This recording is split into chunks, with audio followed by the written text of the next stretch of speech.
Kasabay ng paggulong ng impeachment trial laban kay Vice President Sara Duterte, mas mataas pa ang trust at approval ratings ng pangalawang Pangulo kumpara kay Pangulong Marcos Jr. Base po yan sa pinakahuling survey ng Publicus Asia.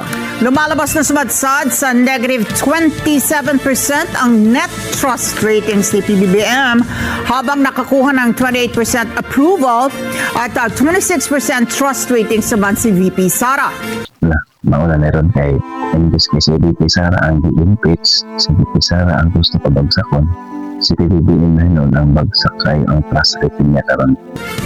At dahil dyan, may naniniwala naman ang isa pong ekonomista na matindi na ang pagkadismaya na maraming Pilipino sa pamahalaan sa harap ng isyu ng malawakang korupsyon at political accountability na hinihingi ng taong bayan. Kung ako pa sa mapabilin mo mag-resign na lang ka, mag-resign na lang.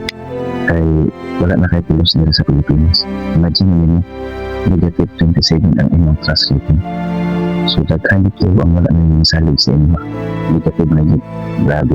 Hirap nang makabawi si Pangulong Ferdinand Marcos Jr. sa mga Pilipino. Sa pinakabagong survey ng Publicus Asia ay sumadsad sa negative 27% ang net approval at trust rating ng Pangulo. Kasi sobra-sobra nang nakakadismaya yung pamahalaan. Galit na po ang taong bayan sa lahat ng korupsyon na nagaganap dito sa ating bayan. Mga Pilipino naghihirap dahil sa kagagawan ng mga walang katarungan na mga namumuno sa ating bansa. Patunay umano ang matinding pagkadismaya ng maraming Pilipino sa harap ng patuloy na mataas na inflation, paghina ng ekonomiya, matinding korupsyon at political accountability.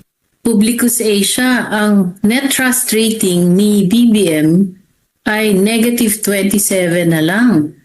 Grabe yan ha. Sobrang baba na niyan. At ang ibig sabihin niyan, talagang napakaraming Pilipino ang wala ng tiwala sa ating Pangulo ngayon at sa kanyang pamamahala.